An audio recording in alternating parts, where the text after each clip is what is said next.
Parashat Tetzavé, le Baal HaTurim nous ramène que dans la Parashat Tetzavé, c'est la seule parasha où le nom de Moshe n'est pas mentionné. Depuis la naissance de Moshe jusqu'à la fin de la Torah, il y a une parasha où le nom de Moshe n'est pas mentionné, c'est la Parashat de Tetzavé, la parasha actuelle. Et le Baal HaTurim explique. Lorsque les Juifs ont fauté la faute du veau d'or, alors Moshe Rabbeinu a imploré Dieu et a demandé le pardon pour le peuple juif. À un moment donné, Moshe a imploré le pardon de Dieu en disant « Si tu n'es pas prêt à pardonner le peuple juif, alors efface-moi de ton livre, de la Torah. » Et effectivement, une paracha, le nom de Moshe n'est pas mentionné, et c'est la paracha de Ve'ata Tetzavé, la paracha que nous lisons cette semaine. Donc ça, je pose la question. Pourquoi c'est justement notre paracha où le nom de Moshe n'est pas mentionné? Quel rapport que le nom de Moshe n'est pas mentionné avec la paracha de cette semaine, Ve'ata Tetzavé? Premièrement. Deuxièmement, nous savons l'attachement que Moshe avait avec la Torah. Moshe et la Torah, c'était une seule chose.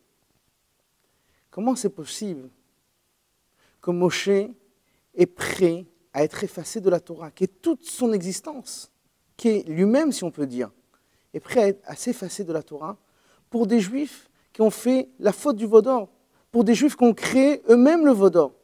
Comment c'est possible? Des Juifs qui ont transgressé le commandement de Dieu, Lo yelecha pesel, tu n'auras pas de statue. Moshe est prêt à s'effacer pour ces Juifs-là. Alors nous sages nous répondre la réponse suivante. Moshe Rabbeinu, c'est vrai, il est attaché avec la Torah d'une façon extraordinaire. Mais l'attachement de Moshe au peuple juif est encore plus fort que l'attachement de Moshe avec la Torah. Les sages nous disent, Moshe ou Israël, Israël et Moshe. Moshe est le peuple juif, et le peuple juif est Moshe. On ne peut pas les séparer entre eux. Et de la même façon qu'à propos de Dieu, il est dit que Dieu et la Torah sont une seule chose, mais quand même l'attachement de Dieu avec le peuple juif est plus fort que l'attachement de Dieu avec la Torah. C'est la même chose avec les tzadikim, avec les justes de chaque génération. Les tzadikim de chaque génération, leur attachement au peuple juif est beaucoup plus fort que leur attachement avec la Torah. Malgré que la Torah est toute leur existence, ils ont donné leur vie pour la Torah. Mais pour sauver le peuple juif, pour défendre le peuple juif, ils sont prêts à s'attacher à tel point de s'effacer de la Torah. Et donc c'est pour cela que nous voyons que Moshe a donné sa propre personne. Moshe était prêt à s'effacer de la Torah pour le peuple juif. Pour chaque juif, même pour un juif qui a pu faire le veau d'or, parce que Afapi shechata Israëlou, même si le juif s'est détaché de la Torah, il reste un Israël, un juif. Et Moshe, puisqu'il est attaché avec le peuple juif, plus fort que la Torah, alors Moshe est prêt à s'effacer pour la Torah. Et c'est ça la liaison avec la paracha Ve'ata Tetzavé. La paracha Ve'ata Tetzavé, nos sages nous disent, Ve'ata Tetzavé de Bnei Israël, toi tu ordonneras les Bnei Israël, le peuple juif. Nos sages nous disent, il y a une autre façon d'étudier le verset. Ve'ata Tetzavé, toi, Ve'ata, toi Moshe, tu attacheras le peuple juif. Tetzavé veut dire aussi tsavta, attachement. Moshe, tu attacheras le peuple juif.